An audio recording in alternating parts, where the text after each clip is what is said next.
Então, bom dia. Nós hoje já estamos num segundo dia de colóquio, de conversas, então nós já temos muitas questões que estão suspensas, várias delas que foram levantadas e que estão no ar, e algumas delas não até nomeadas. E acho que seria o momento, esse segundo dia, eu imagino que vai ser um dia em que muitas dessas coisas que foram lançadas vão retornar aqui. E, em alguma medida, eu penso fazer isso. Eu vou falar sobre o tema, o moderno e contemporâneo, nucleado em certas interrogações sobre Fernando Pessoa e, portanto, sobre a poesia. Ontem, nós terminamos com uma fala de Antônio Cícero, onde estava em jogo uma discussão fundamental para nós, nesse colóquio, que eu acho que vai se desenrolar hoje e vai ganhar mais explicitação, que é se há ou não e que diferenças entre o moderno e o contemporâneo. O Antônio Cícero tem uma visão filosófica do problema que está, vamos dizer, fundamentada no seu livro O Mundo Desde o Fim, onde ele estabelece um parâmetro para o exame da questão e que é uma afirmação, vamos dizer, categórica do moderno como uma instância que está baseada e que ele, em suma, remonta a Descartes, mas que ganha uma atualidade incontornável, que é a da ideia de a atualidade do moderno. O moderno é o atual, o moderno é o hoje, o moderno é agora, e está fundado num absoluto negativo, que é a razão, como o procedimento negador que submete todos os valores ao seu crivo, impedindo que interpelações ou convocações de transcendências ou valores que não possam ser submetidos à potência negadora da razão não sejam usados para coibir as liberdades. Então, é uma postura filosófica onde o moderno é uma afirmação de um lugar, de um universal que não tem nenhuma positividade, a não ser a negação a que ele submete todos os valores. Ele chama isso em Um Mundo Desde o Fim de apócrise, e a apócrise é esta, vamos dizer, instância, vamos dizer, corrosiva, que impediria qualquer transcendência de querer se instalar, vamos dizer, impedindo o espaço da expressão mais plena das liberdades individuais em todos os domínios, o intelectual, ou o comportamental, ou da sexualidade, ou do que seja. Essa defesa faz que o Cícero seja continuamente, vamos dizer, categórico e se coloque numa posição que é de uma espécie de ataque ao mesmo tempo defensivo, no sentido de que, como se dissesse, não se mexe na categoria moderno como uma categoria a que se chegou, ela é inultrapassável, quer dizer, não se vai além do moderno, nem se pode pensar em regredir em relação ao moderno. Por isso ele rejeita toda a tentativa de fazer uma distinção entre moderno e contemporâneo que colocasse o moderno num lugar em que ele fosse datado e que ele fosse pensado como uma época, um período que já passou. Portanto, todas as leituras do moderno como um momento que, de algum modo, é ultrapassado pelo contemporâneo, ele rebate fortemente. E rebate com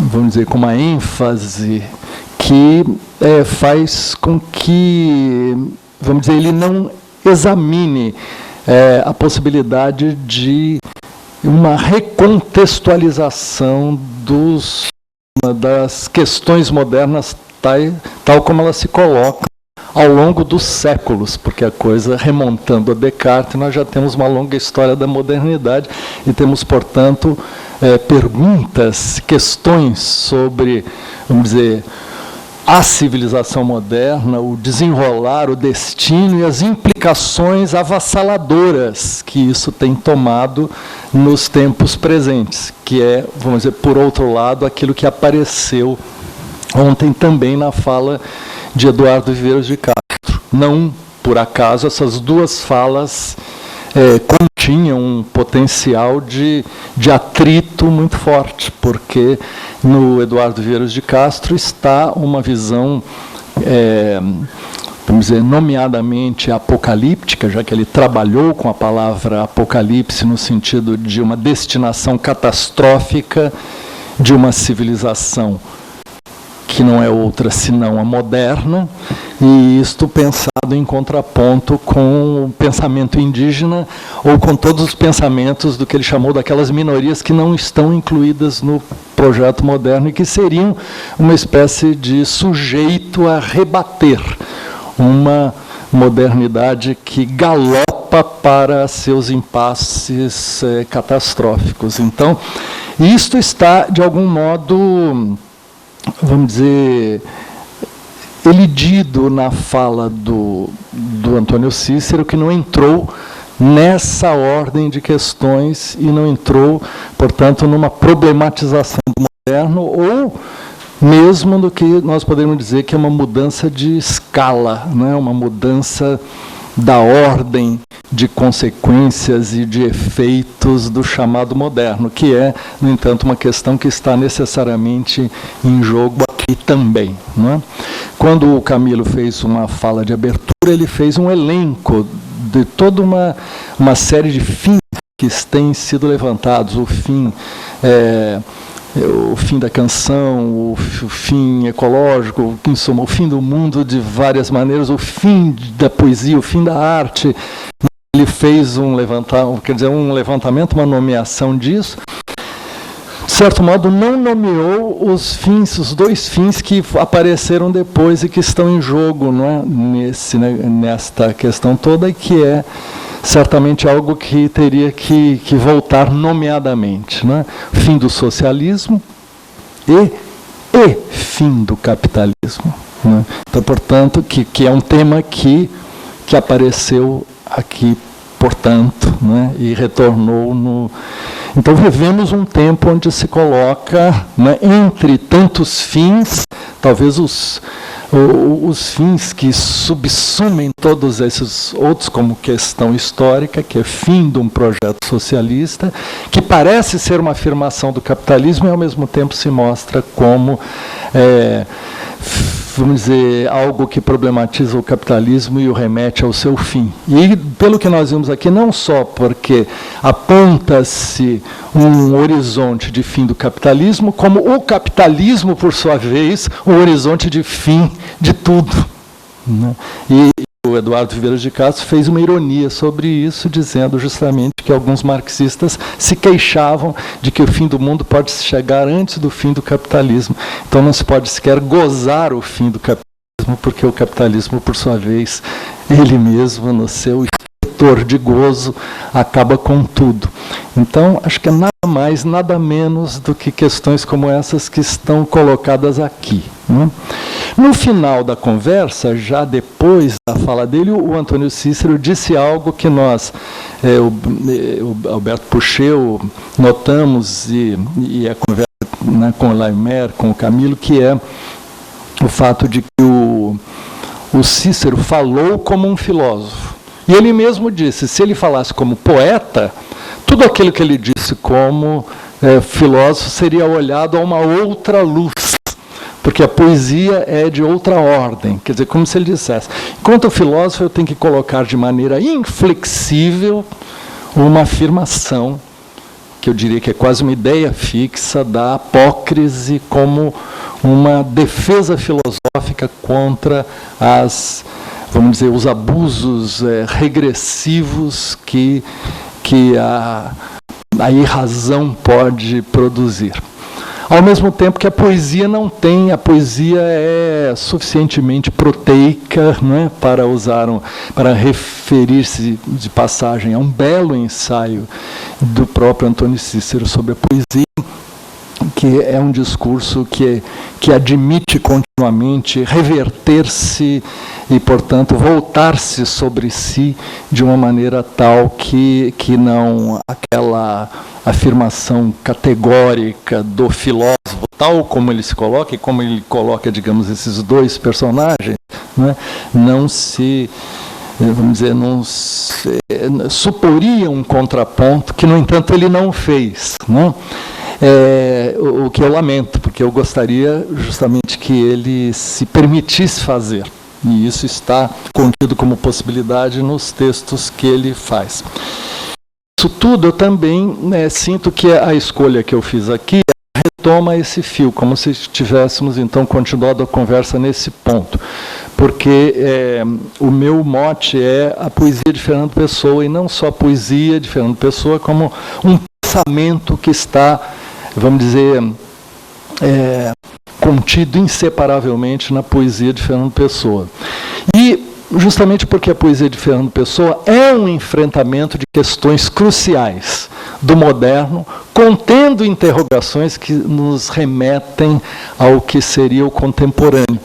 Por isso, acho que nós poderíamos vamos dizer, pensar justamente esta pauta a partir das vertiginosas sugestões e indicações que estão contidas na poesia de Fernando Pessoa. Então é o seguinte, é curioso que no ano de 1888, quando nascia Fernando Pessoa exatamente, Nietzsche escreve um texto que está entre os seus fragmentos póstumos e que diz que doravante, a partir de então, não teríamos mais pessoas, mas que cada pessoa seria um rendezvous de pessoas, né? Ou seja, a unidade, né, do formato pessoa, portanto, essa unidade subjetiva estava largamente ultrapassada sintomaticamente pelos sinais dos tempos. O tempo apontava para esta, vamos dizer, exorbitância multiplicadora da personalidade ou da pessoalidade em alguma coisa que rompia vamos dizer, o núcleo unitário ou identitário da pessoa. O ensaísta italiano, Roberto Calasso, fala disso, dessa passagem, num extraordinário ensaio que está contido no seu livro chamado 49 Degraus. E ele sugere que esta questão está no cerne do colapso que vem a seguir em Nietzsche, não é? A sua entrada na loucura, como chamemos, ou num ponto zero, porque ali havia um tensionamento máximo entre o que seria a dimensão teatral da pessoa enquanto máscara, né? Já que persona é a palavra que originariamente remete à máscara teatral, mas ao mesmo tempo, em francês, persona, ninguém. Então, esse tensionamento entre pessoa, né, explodida enquanto o lugar onde se estabiliza uma identidade, e irrompendo por uma tensão, um jogo de forças a ponto de ruptura nessa, vamos dizer, personalidade filosófica e artística, digamos assim, que encarnou o tempo, né? É como se esse jogo se colocasse, como se todos os dilemas ou os jogos de força do moderno e do contemporâneo se tensionassem ali e se, digamos assim, irrompessem nesse colapso, né? Que nos termos que Calasso sugere é justamente isso, de alguma coisa do caráter teatral, vamos dizer, assumido do dionisíaco, ou de uma espécie de dissipação da pessoalidade. Então, esta questão que está colocada ali, nesse ponto, não é, crucial de passagem da obra, não é, nietzschiana e da vida, ele curiosamente está, vamos dizer, no nascedouro mesmo, se pegarmos essa coincidência de datas como um elemento, vamos dizer, poético estimulador aqui. Quer dizer, o poeta nasce nesse momento, e é justamente Fernando Pessoa que vai pôr em cena, não é, de uma maneira assintosa, diríamos, não é? E não só pôr em cena, mas pôr em obra o rendezvous de pessoas como um estado da coisa. Não é? Então, e como uma espécie daquilo, portanto, encenando, mas mais do que encenando, porque não se trata simplesmente de uma cena, embora seja, porque é um jogo de máscaras, e é teatro, é drama ingente, não é? É a pessoa como teatralização dessa explosão do que seria a subjetividade identitária. Né? Mas, ao mesmo tempo, não é só isso, porque é uma espécie de pensamento sobre o destino da civilização e uma resposta à decadência, como está dito num livro que, para mim, é de altíssima referência e inspiração para tudo isso que eu estou falando, que é o livro de Akira Osakabe. Akira se escreve com H, nesse caso, e com Q, Akira Osakabe. O livro se chama Resposta à Decadência, foi republicado agora pela editora Iluminuras, e ele sustenta essa tese de que a poesia, a trajetória intelectual de Fernando Pessoa, ela está mergulhada, ela tem suas raízes no decadentismo. Né? O decadentismo é uma experiência cultural, vamos dizer, finissecular, que é, vamos dizer, uma forma do niilismo, como um esgotamento de todos os valores, a impossibilidade de sustentar qualquer valor positivo, é um niilismo radical e estetizado. Isso está no primeiro Fernando Pessoa, né? Que é no sentido de uma espécie de dandismo intelectual, especialmente num seu heterônimo chamado Vicente Guedes, que é aquele que primeiro começa a escrever o livro do Desassossego, que depois migra para Bernardo Soares. E esta passagem, como também o Akira analisou, é uma passagem justamente do decadentista para aquele que dá uma resposta à decadência.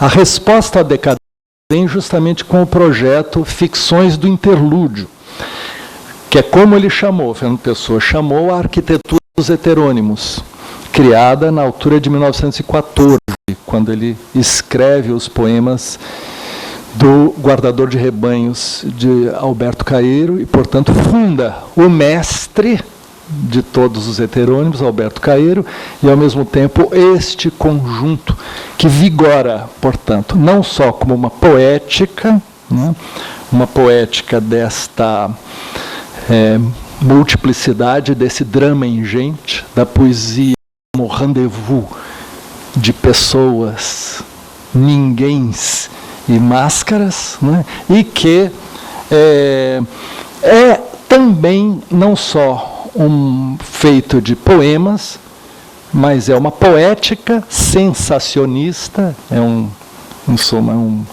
critério que ele usa aqui para a fundação desse lugar poético baseado em Alberto Caeiro, e uma doutrina que se chama neopaganismo.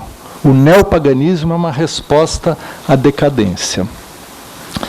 A decadência, quer dizer, que é um tema que circula nesse período como declínio, depressão, degenerescência, esta identificação de uma civilização esgotada, cujos pontos de esgotamento estão localizados especialmente na religiosidade cristã, que é uma subjetivação que afasta o sujeito do mundo, vamos dizer, concreto concreto, e no qual, portanto, se tem uma dissolução do objeto, que é acompanhada de uma aceitação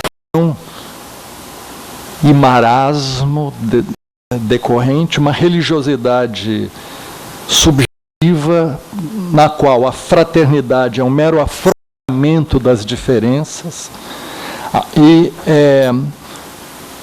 o apagamento do significado dos conflitos, e uma democracia que é mais lassidão do que expressão de força e dos reais confrontos que estão em jogo na vida social. Então, isto tudo são, vamos dizer, sintomas desse declínio, dessa decadência a qual é preciso responder, né?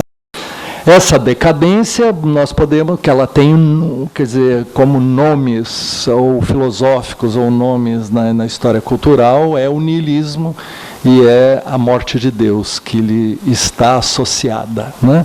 Nós podemos dizer que essa resposta à decadência em Fernando Pessoa é um colocar-se diante do niilismo passivo, para usar um termo nietzschiano que foi citado ontem aqui por Antônio Cícero, e uma conversão do niilismo passivo num niilismo ativo. Portanto, seguindo, de certo modo, a rota da trajetória nietzschiana de uma travessia do niilismo, né, em que ir às últimas consequências do niilismo de algum modo, produzir um começo nesse fim. Então,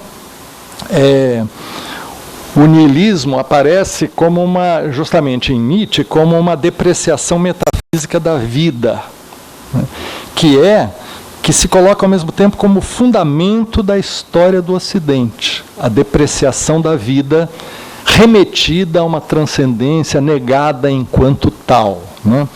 Eu cito aqui um trecho de um livro muito sugestivo, esclarecedor, que é Cartografias do Niilismo, saído recentemente por Peter Paul Pelbart, onde ele diz: o niilismo dos fundamentos não poderia deixar de vir à tona.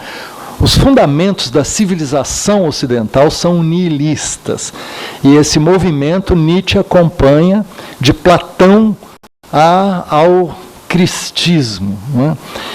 Mas tem um duplo movimento, como mostra o Peter. Um movimento é este de Platão ao cristianismo, e um outro movimento é o da modernidade, que é um niilismo que vem justamente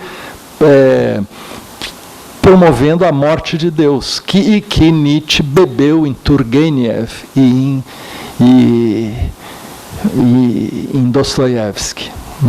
Então, por um lado, esta afirmação uma negação do sensível, uma projeção para a transcendência, uma postergação que ela engendra nela mesma, porque a questão é como se esses fundamentos viessem à tona, eles se desvelassem como fundamentos civilizacionais, né? Então, esse deslocamento metafísico desde Platão contracena com o segundo movimento, que é a perda desse eixo metafísico. E, portanto, tem um niilismo que é a negação da existência, mas tem um niilismo que é a morte de Deus, portanto, esta perda do eixo metafísico, e tem um niilismo ativo que vem a ser o assumir esses coisas na forma de uma resposta a ele, que a gente pode dizer que é o que acontece nessa poética pessoana, como eu vou mostrar aqui. Quero antes fazer um parênteses, incluindo aqui, porque essas coisas que eu estou dizendo, eu tratei num ensaio que faz parte do livro Forma e Sentido Contemporâneo sobre poesia.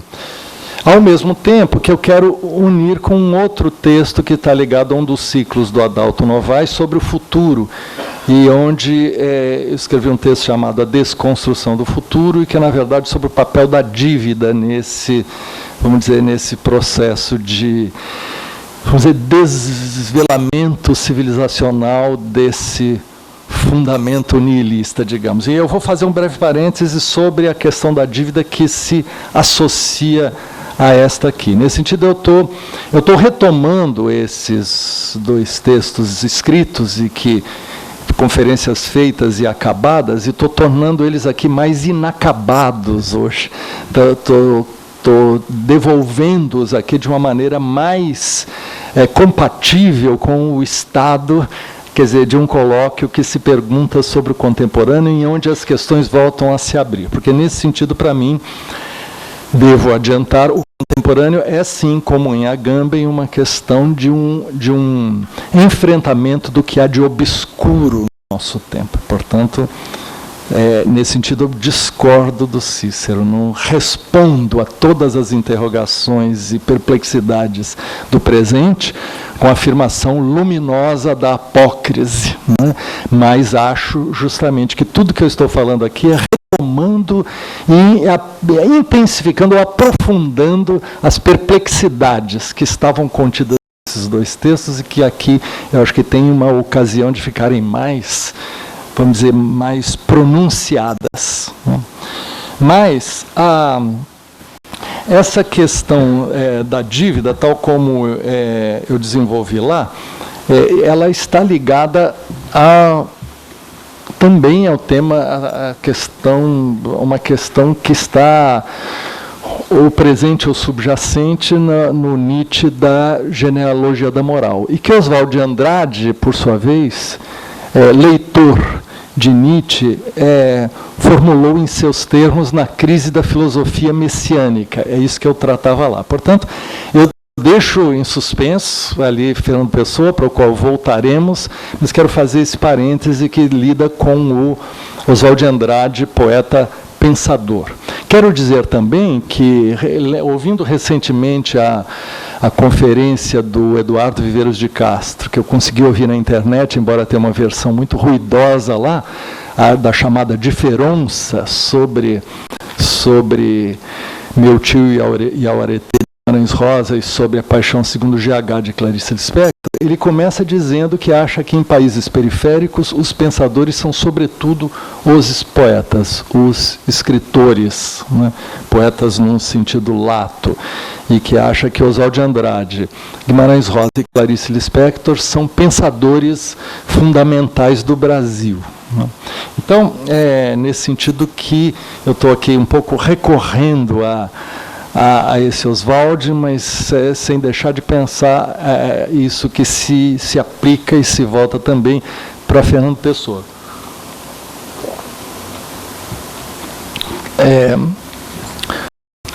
No Oswald de Andrade, a crise da filosofia messiânica está colocada na ideia de que o messianismo, portanto, uma civilização judeu-cristã, ela é baseada na projeção de um tempo que joga toda a sua expectativa para o fim dos tempos, para o além futuro, né?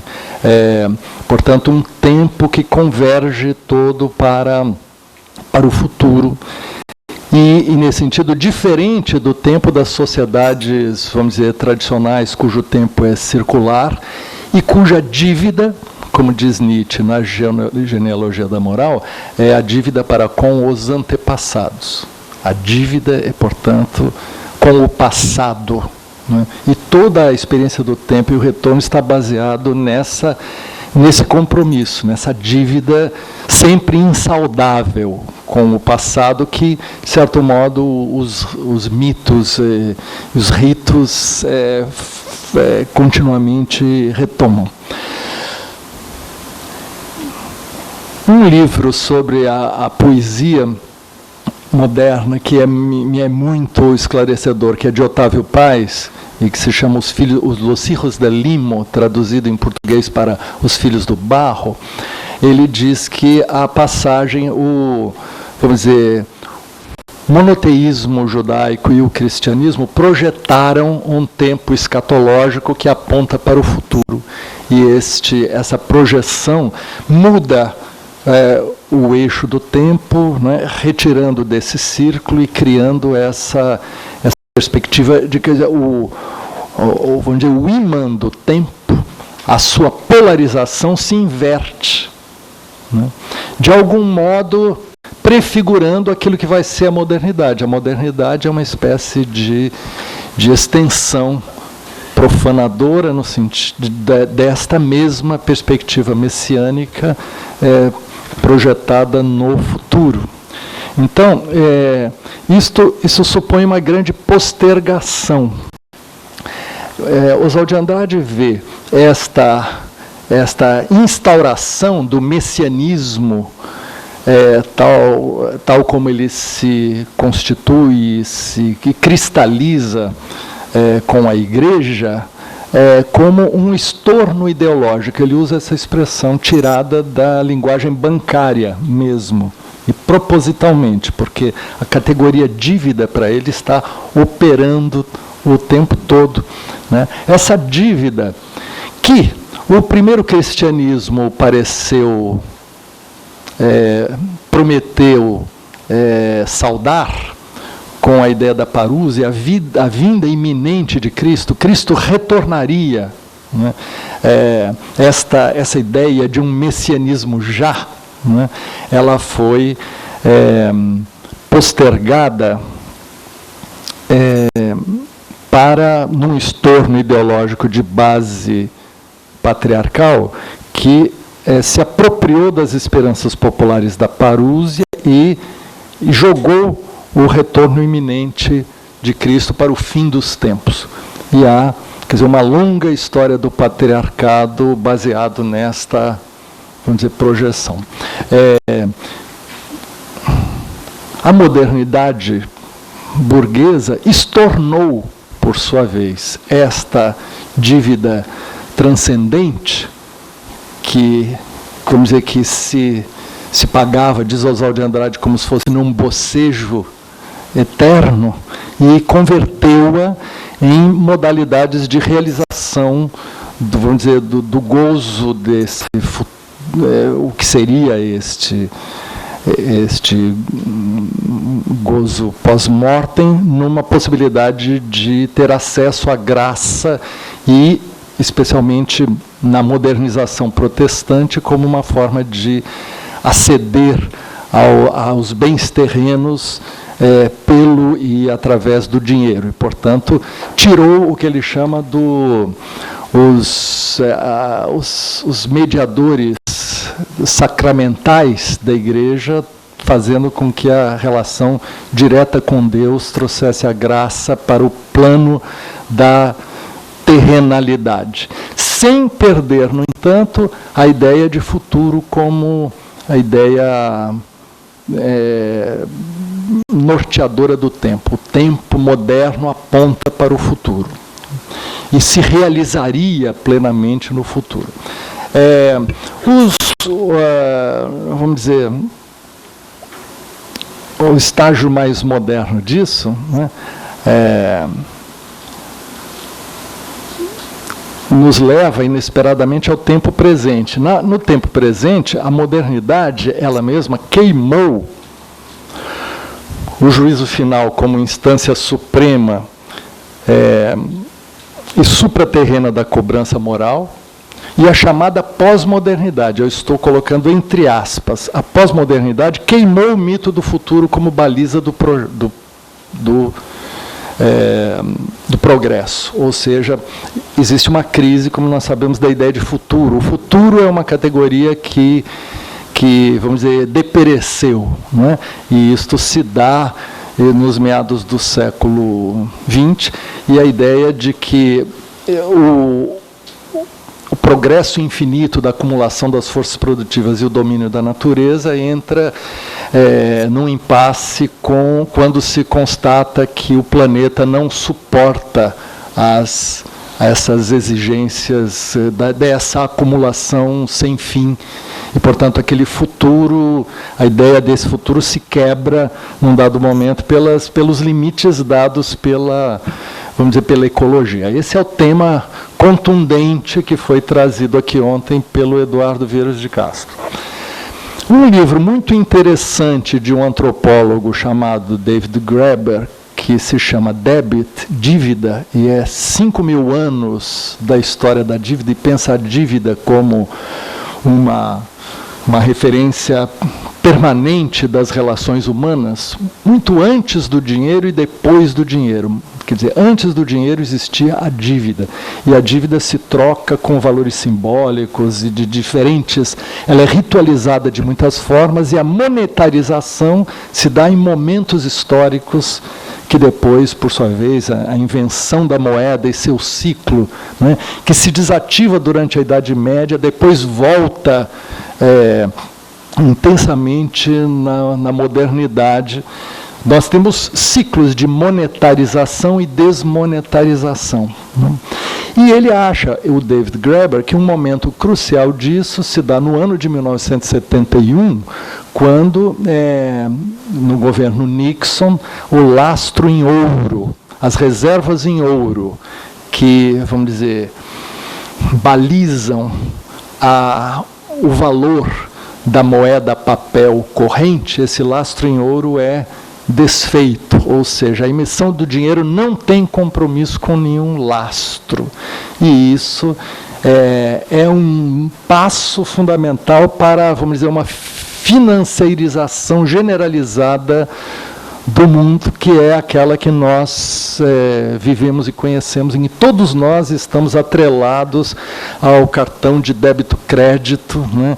E o débito e o crédito são apenas duas inflexões do mesmo movimento, em que eu devo, né, não pago para ver, como se dizia antigamente, mas pago para dever, não é?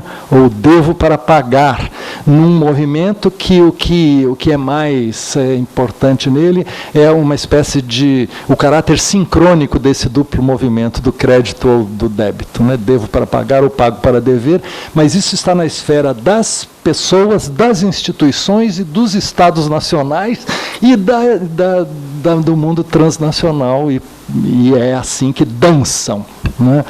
Os países na crise, a crise europeia, por exemplo, é uma crise de dívida em que é preciso pagar para que aqueles que devem paguem os que são os credores, e num movimento pelo qual tanto a dívida, diz Graeber, não pode ser zerada, quanto ela tem que ser, você tem que manter o devedor em condições de pagar a quem deve, né? E esse círculo contém uma espécie de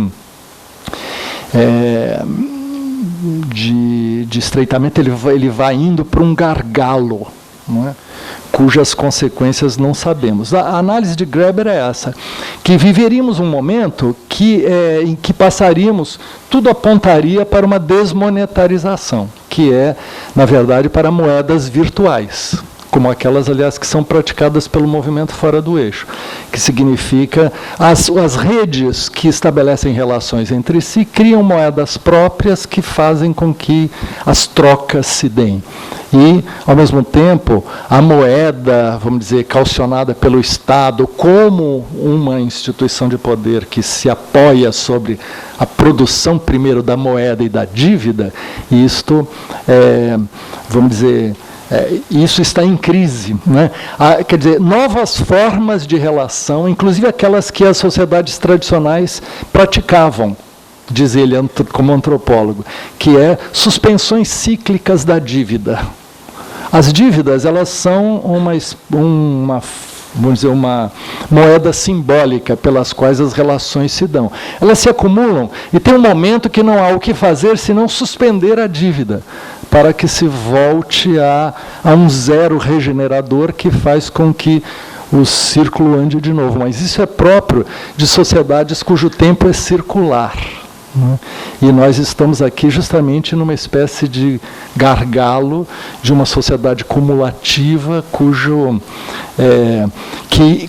onde a moeda está ligada a um poderoso complexo financeira e militar, e onde existe uma espécie de estreitamento entre as imensas possibilidades de transformação que existiriam e como elas estão travadas ou bloqueadas exatamente neste lugar. Nesse sentido, o livro do Graeber, acho eu, e o Oswald ressoam entre eles. São dois momentos muito diferentes, duas linguagens, né? Oswald de Andrade fala em 50 páginas dos últimos 5.000 anos que estão nas 500 páginas do livro do Graeber. Mas estão colocados ali uma questão de o que é o messianismo e as estruturas patriarcais para que vão se desfazendo, e o que é, por outro lado, o complexo financeiro, industrial, militar para outros. São instâncias de poder que estão ao mesmo tempo sendo corroídas, mas que permanecem sem abrir mão de uma mudança de jogo, né, que está, vamos dizer, como questão num e no outro, e que se encontra, vamos dizer, travada, né? Então, acho que esse é um ponto crucial daquela questão que nós colocamos aqui como problema, que é fim do socialismo, fim do capitalismo, né, e uma pergunta sobre algo, né, que é difícil, dizer, avançar se não for através de um pensamento capaz de incluir muitas dimensões e perspectivas simultaneamente. Então, por isso é que voltamos a Fernando Pessoa, porque é disso que se trata, né? Essa espécie de grande, espantosa experiência de multiplicação das perspectivas que está na obra poética e, nesse momento, doutrinária de Fernando Pessoa. Só quero dizer o seguinte, que o projeto dos heterônimos em Fernando Pessoa e sua relação com a doutrina neopagã, ele durou um tempo curto. Esse tempo é de 1914 a 1918. É durante esses poucos anos que vigorou a ideia de que vários heterônimos subordinados, digamos assim, a um mestre caeiro, realizam o projeto poético e, ao mesmo tempo, da doutrina neopagã. Como nós vamos ver em seguida, os vários heterônimos não são capazes de sustentar a lição do mestre, e é como se eles acusassem as diferentes crises do moderno que apontam para o contemporâneo. Então, passando diretamente para a exemplificação disto, quer dizer, o caeiro neopagão enquanto mestre dos outros, é aquele que afirma poeticamente, numa poética que é um pensamento da não metafísica, que cada coisa é ela mesma, e deve ser nomeada e vivida ou experimentada sem nenhuma interposição de uma poeira sentimental, de uma nuvem, vamos dizer, afetiva, de conteúdos ou conotações ou expectativas que não sejam a experiência plena da coisa, do coincidir com a coisa. Isso é a resposta que ele entende como neopagã a uma subjetividade cristã que se cindiu e que se descolou do mundo das coisas. Então, é nessa afirmação, vamos dizer, pura da transparência da coisa que a poesia de Alberto Caeiro afirma o seu, vamos dizer, o seu ensinamento para os demais, né? Vou ler um poema de Alberto Caeiro, que, como todos deles são sempre autodemonstrativos dessa ideia que os rege, mas que é uma ideia que justamente não quer, né, radicalmente não quer estar separada daquilo que diz ou daquilo que experimenta. Então, um dos poemas do Guardador de Rebanhos diz: sou guardador de rebanhos, o rebanho é os meus pensamentos, e os meus pensamentos são todos sensações. Penso com os olhos e com os ouvidos, e com as mãos e os pés, e com o nariz e a boca. Pensar uma flor é vê-la e cheirá-la, e comer um fruto é saber-lhe o sentido. Por isso, quando num dia de calor me sinto triste de gozá-lo tanto, e me deito ao comprido na erva, e fecho os olhos quentes, sinto todo o meu corpo deitado na realidade, sei a verdade e sou feliz. Então, esse poema termina com esses 3 verbos, né? Sei, sinto, sei e sou. Essas 3 coisas têm que ser uma só, né? E são inseparáveis do que penso. O que penso é o que sinto é o que sei, isso que sei, sentindo e pensando, é o que sou. Há aqui um projeto neopagão que o poema realiza, na verdade. A gente chama de projeto enquanto ideia de fundação, um fundamento civilizacional, porque Fernando Pessoa diz numa carta que escreve que dedicou todo o seu espírito a uma espécie de contribuição para uma grande transformação civilizacional, né?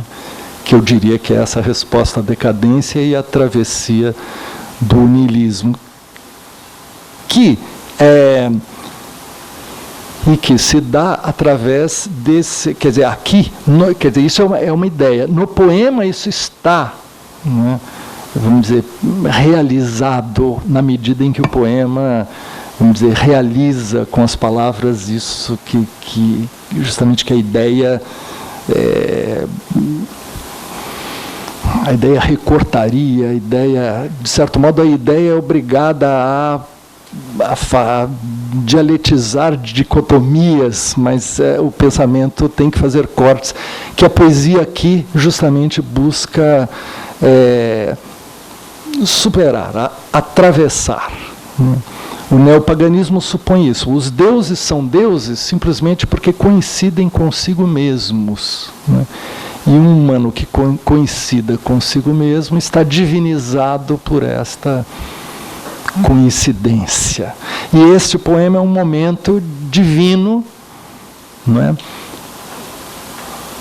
Totalmente humano, desta coincidência entre o que sinto, sei e sou. Não é? Esta posição está lançada, por sua vez, como desafio para os seus seguidores, né?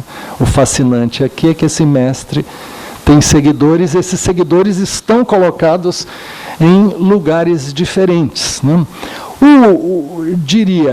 Eu colocaria os 4 heterônimos principais numa espécie de losango, assim, ou numa forma cruzada, em que você tem as 2 figuras yang, ou seja, aquelas com um compromisso afirmativo pronunciado, são Alberto Caeiro e Álvaro de Campos. Enquanto que as 2 figuras yin, né, eu vou explicar porquê, Ricardo Reis e Bernardo Soares, o heterônimo que escreve em prosa, o poeta em prosa, né, e que fazem 2 eixos cruzados. Eu diria que o cerne ontológico, fenomenológico, físico e metafísico em Alberto Caeiro poderia ser condensado na seguinte tautologia: isto é isto. Como se fosse fácil, né? Na verdade, é dificílimo, né?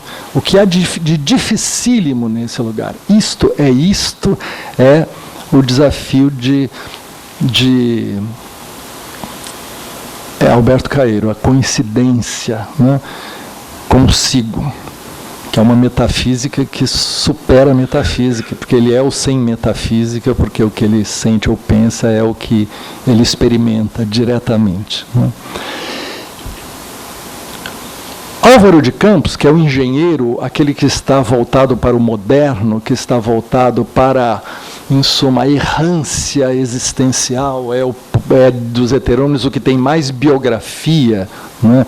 Onde aparece sexo e drogas, onde viagens ao contrário do lugar comedido dos outros que circulam em nichos, vamos dizer, muito próprios, restritos, né? É como se fossem autônomos, né? Álvaro de Campos é, na verdade, aquele que é o moderno, é o lançado ao moderno contemporâneo. Vou usar provisoriamente as duas palavras aqui. E nele, eu acho que a síntese seria, em vez de isto, é tudo vezes tudo.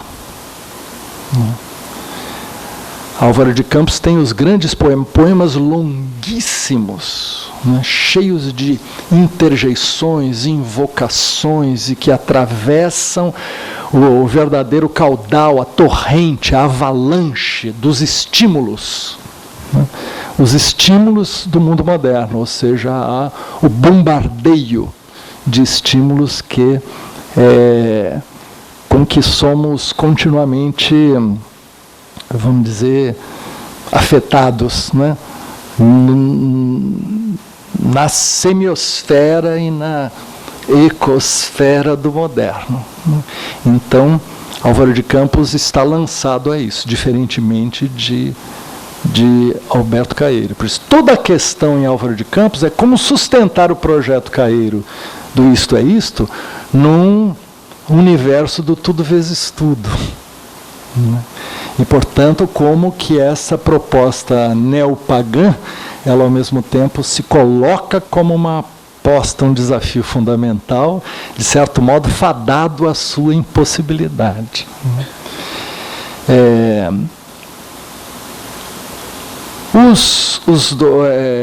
Ricardo Reis é aquele poeta que vamos dizer, que remete ele mesmo ao repertório da poesia clássica, da poesia grego e latina, portanto, a um mundo pagão que ele retoma aqui não no sentido doutrinário e filosófico, mas no sentido poético propriamente dito. E tem uma escrita que corresponde a esses torneios, né, da poesia clássica.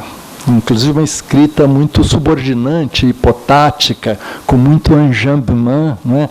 Com um alto grau de enjambement, que é uma forma justamente dessa espécie de hipotaxis, quer dizer, de uma referência a um mundo linguístico classicizante, não é? Latinizante, que está em Ricardo Reis, e que está ali justamente como aquele que põe a fruir o momento passageiro, não é? Mas fruído plenamente enquanto passa. Esta, vamos dizer, máxima, né, também de inspiração latina, digamos, ela poderia nos fazer pensar em que Ricardo Reis, ele é o poeta do tudo nisto, né? Isto é isto, tudo vezes tudo, tudo nisto. Para ser grande, ser inteiro. Nada teu exagera ou exclui. Põe todo em cada coisa. Ser quanto és no mínimo que fazes. Põe quanto és no mínimo que fazes. Assim, em cada lago, a lua toda brilha, porque alta vive. Essa é uma ode de Ricardo Reis. Outra diz: sim, sei bem que nunca serei alguém. Sei de sobra que nunca terei uma obra. Sei, enfim, que nunca saberei de mim. Sim, mas agora, enquanto dura esta hora, este luar, estes ramos, esta paz em que estamos, deixem-me me crer o que nunca poderei ser. Então, um momento de plenitude em que tudo, não é, o que é elencado como impossibilidade se realiza ali, tudo nisto, como a lua no lago, porque Alta vive. Bernardo Soares gira na experiência de Lisboa. E Lisboa é um mundo, Lisboa é um universo. Né? Lisboa leva a todas as dimensões, quer dizer, do mundo cosmopolita, da questão, todas as questões passadas e presentes, sem que se saia dessa dimensão vamos dizer, da ligação com o bairro, com a pequena cidade, com esta cidade periférica na Europa, né, onde a gente podia dizer nisto tudo. Então, isto é isto, tudo vezes tudo nisto e nisto tudo. Acho que isto é um programa em que o pensamento poético ele afirma uma experiência moderna, contemporânea, de dessubjetivação, lançada como se fosse numa multiplicidade de perspectivas.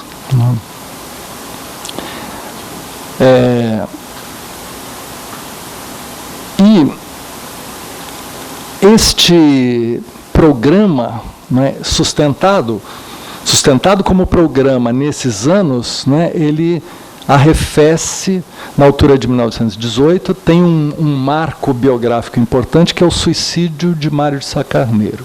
O suicídio deste grande amigo, parceiro, é alguma coisa que abala de fruir o momento dentro dos limites que ele se põe, é banhado, por sua vez, numa luminosidade crepuscular, como se voltassem nele os ecos decadentistas.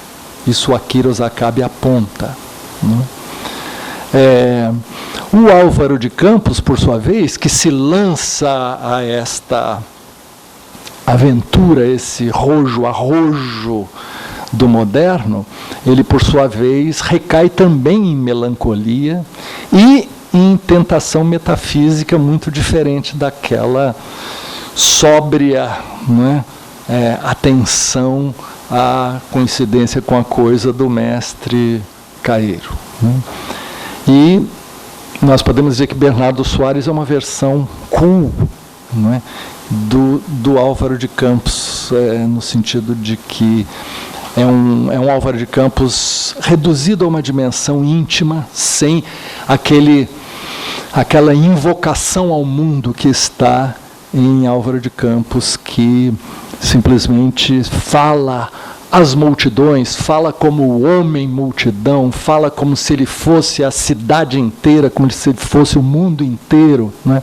A Ode Marítima é um poema longuíssimo sobre, vamos dizer, a experiência dos mares todos, né? Como a experiência histórica das navegações, que Amir Klink diz que a maior descoberta dos portugueses não foi simplesmente as terras que eles descobriram, mas o movimento das marés, e na verdade, portanto, as trilhas oceânicas, né, por onde era preciso andar pelo mar para chegar, por isso fazer caminhos mais longos que chegam, né, vamos dizer, mais perto e mais rápido. Foi por isso, por exemplo, que Amir Klink fez uma estada no Polo Sul, e depois, antes de voltar para Paraty, ele resolveu dar um pulo no Polo Norte. E aí voltou. Tudo isto porque, diz ele, esta lógica, né, das marés, que é uma tecnologia de ponta portuguesa, né, que está toda decantada e magnificada e problematizada, por exemplo, nesse poema de Álvaro de Campos. Portanto, Álvaro de Campos está abraçando mundos. Né? Tudo isso eu estou falando, de certo modo, para apontar para um texto em especial de Álvaro de Campos, que escreve poemas, mas escreve também textos em prosa, textos críticos. Né? E tem um texto que foi publicado na época e que chama Ultimátum.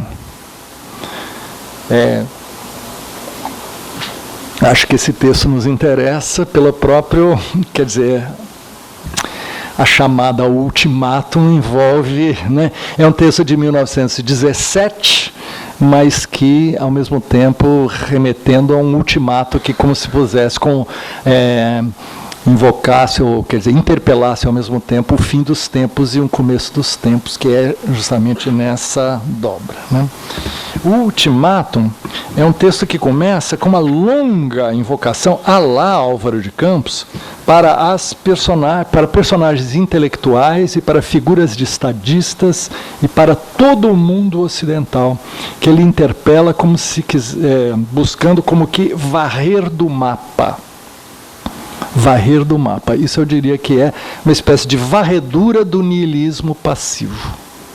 Então, isso vale como, quer dizer, eu não vou insistir muito nisso aqui, mas é uma espécie de, vamos dizer, sintoma de época, no sentido de que ele incide sobre o mundo que o cerca, o mundo seu contemporâneo, simplesmente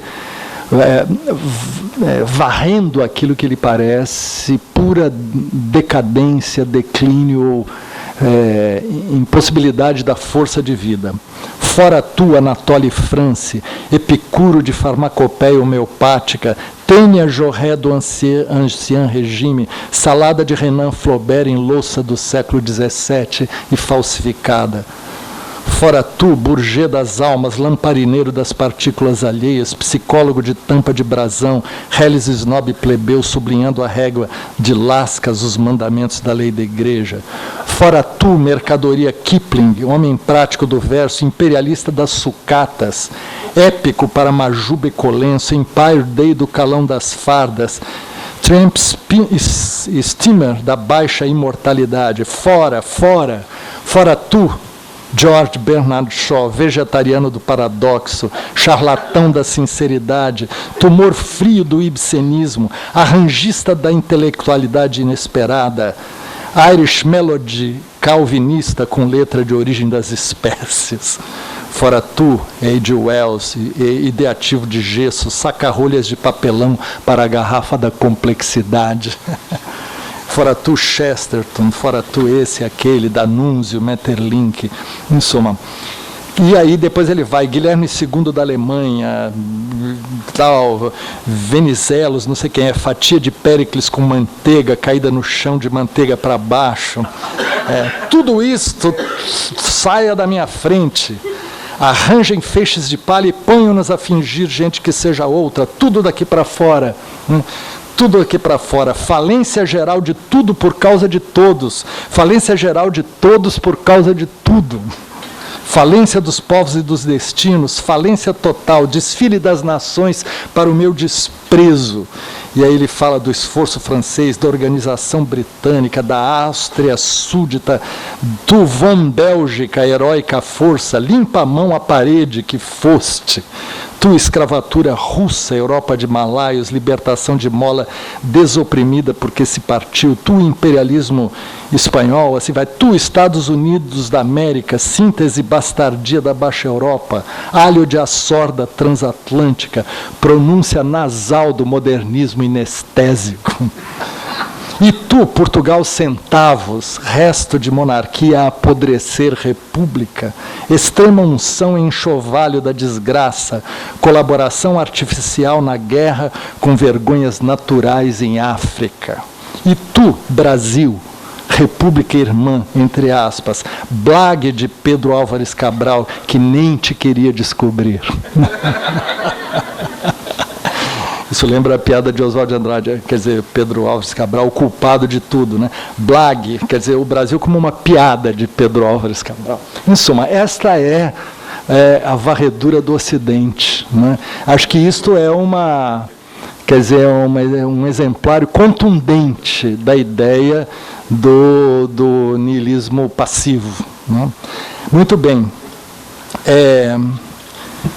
Adiante, tem um momento afirmativo deste manifesto, em que ele proclama, em primeiro lugar, o que ele chama de lei de Malthus da sensibilidade. E essa é uma coisa que nos interessa, porque diz o seguinte: Os estímulos da sensibilidade aumentam em progressão geométrica, a própria sensibilidade apenas em progressão aritmética. Então, diz o seguinte, as sensibilidades que se dão na formação dos indivíduos e das gerações, ela se estabiliza, formas de sensibilidade geracionais. Enquanto isto, a ciência, a técnica, os progressos contemporâneos avançam aceleradamente de maneira geométrica. Isso está sendo dito em 1917. E isso significa que se cria uma defasagem. Portanto, o moderno, tal como nós vemos aqui, não pode ser entendido simplesmente como o princípio negador, que ele de fato é, né, como o Cícero insiste, mas tem uma questão de escala e tem uma questão de escalada. E isto é que fica pedindo a uma nomeação, que é a passagem do moderno a uma outra coisa que é o contemporâneo, que são as implicações e os efeitos de uma escalada. Porque tem intensidades que estão em jogo, descolamentos, né? E isto, que nós não temos palavras para dizer isso, porque moderno, assim como contemporâneo, são dois deíticos. Coisa que o Antônio Cícero disse ontem aqui, exatamente. Nesse sentido, eles se equivalem, porque, quer dizer, moderno é o agora, né? E o agora é um deítico, é uma palavra que não é separável do lugar de enunciação. Quando a gente fala o moderno, a gente está falando metonimicamente, contiguamente, inseparavelmente o tempo presente. Então, a gente erige a modernidade num tempo desse deítico, que é, vamos dizer, uma dificuldade, porque é como se ela arrastasse consigo o tempo todo, toda a deixis, na qual está o isto é isto, que são deíticos, e o tudo vezes tudo. Então, é nesse sentido que eu acho que e a palavra contemporâneo tenta dizer outra coisa, mas contemporâneo, como insistiu ontem o Cícero, o meu contemporâneo, se eu digo o contemporâneo, se eu tomo para mim o contemporâneo, esse contemporâneo é inseparável da enunciação e, portanto, ele está sendo arrastado. Então, todo o esforço do Cícero é fundar um lugar, mesmo que negativo, em que você estabilize ou fixe um princípio que possa regular todos os outros, né? Mas, do ponto de vista dos processos culturais e dos processos sociais e dos processos reais, ao mesmo tempo, a modernidade contém em escala e em escalada o repuxar contínuo disso tudo em escala magnificada, né? Então, por isso mesmo, acho o texto do Fernando Pessoa quer dizer, é crucial nisso, porque ele está dizendo justamente das defasagens que se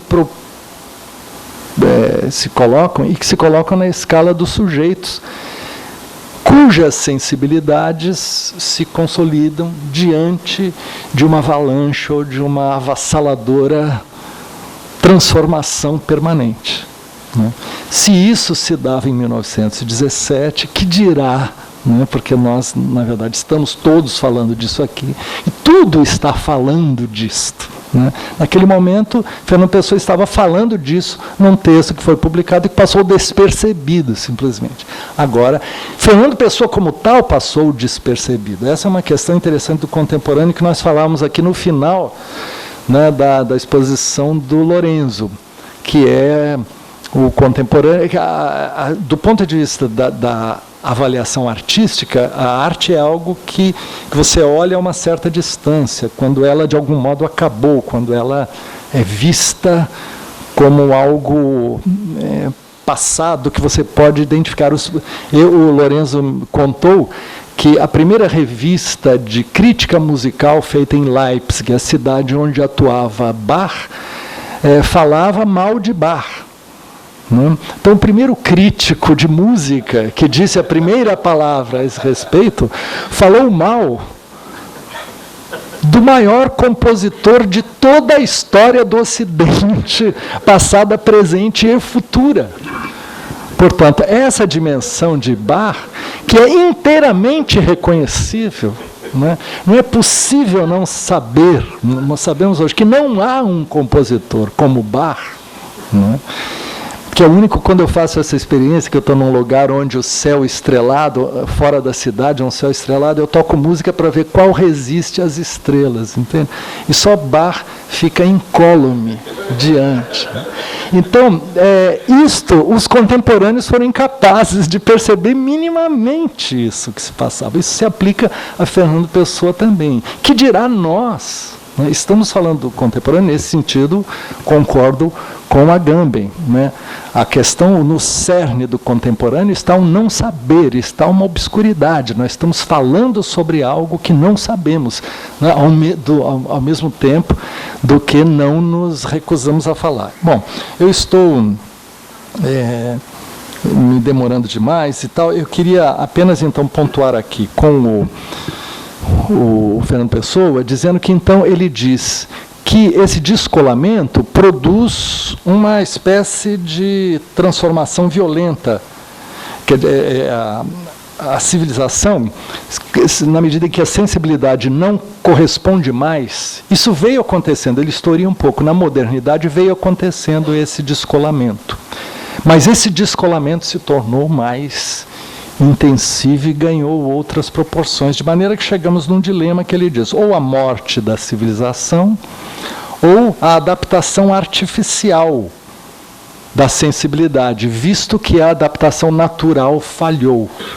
E aí ele propõe uma espécie de cirurgia sociológica, que são princípios que teriam que ser instaurados, né, contra dogmas cristãos. Ele chama de intervenção cirúrgica anticristã, porque, como falamos, é o niilismo passivo que está no alvo. E aí a abolição do dogma da personalidade, a abolição do preconceito da individualidade e a abolição do dogma do objetivismo pessoal. Esses três princípios, na verdade, são muito interligados e dizem respeito, no fundo, a isto. Não é possível ter uma perspectiva só.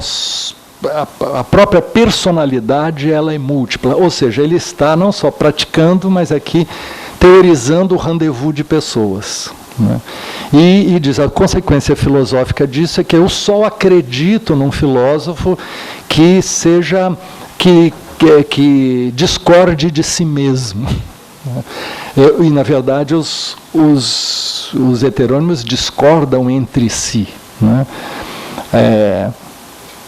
Ricardo Reis faz reservas ao domínio do verso em Alberto Caeiro. Álvaro de Campos ataca Fernando Pessoa. O que devemos tirar disso, fora o aspecto folclórico que pode ter? Né? É que o próprio poeta se coloca ele mesmo como um colóquio sobre o contemporâneo. E eu não vou, em suma, aqui mais fazer, acho que a passagem, o moderno e o contemporâneo, a vejo como uma continuidade. Né? Acho que o Antônio Cícero tem razão em sustentar que o contemporâneo é o moderno, é uma espécie de realização do moderno, que ele não seria uma negação, uma superação do moderno. Só que tem justamente escalas avassaladoras de complexidades envolvidas que fazem com que se deseje nomear essa outra coisa, e a gente só tem para isso, ou continua só tendo para isso, como um sintoma disso também, o undeítico. Né? E, nesse sentido, na verdade, concordo que o critério moderno continua em vigor filosoficamente, mas a complexidade cultural, ela mudou completamente. Então, nós temos uma espécie de escalada entrópica, nós temos a multiplicação, uma semiosfera ruidística e com uma espécie de entropia verbal, né? Tudo vezes tudo, dito ao mesmo tempo, na internet, né?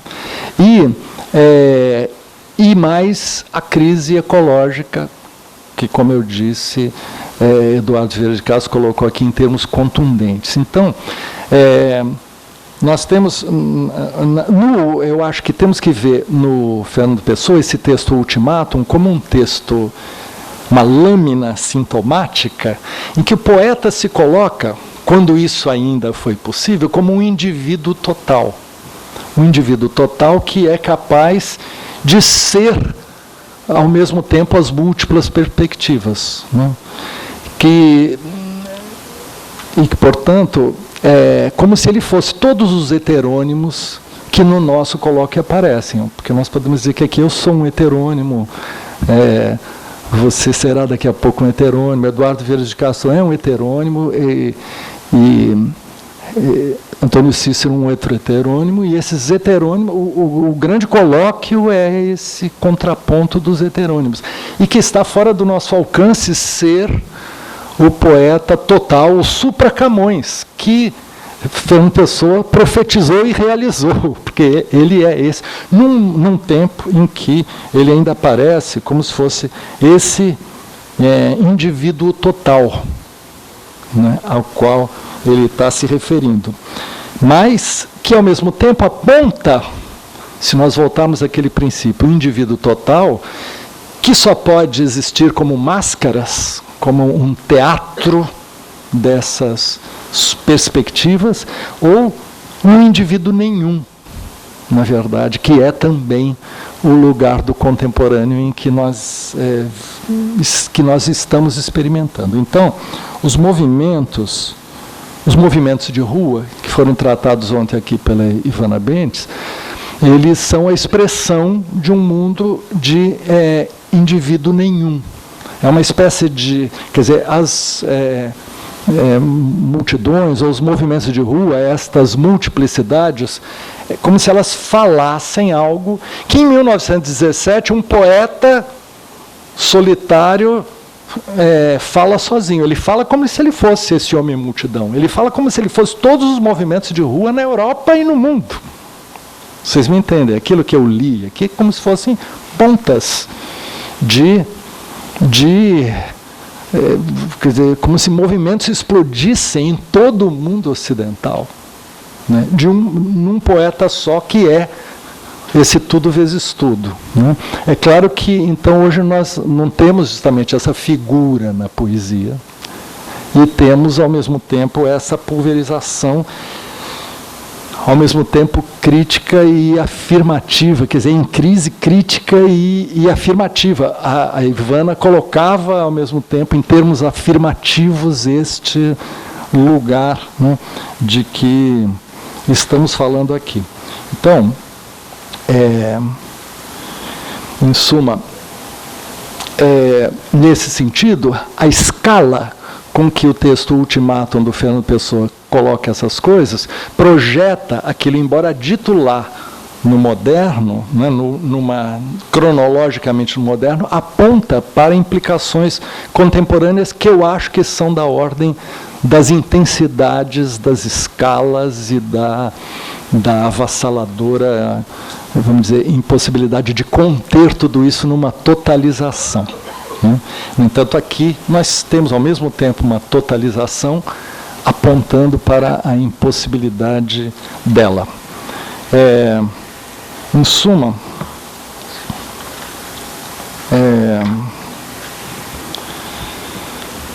eu perdi a noção da hora, não tenho a menor ideia de quanto tempo estou falando, e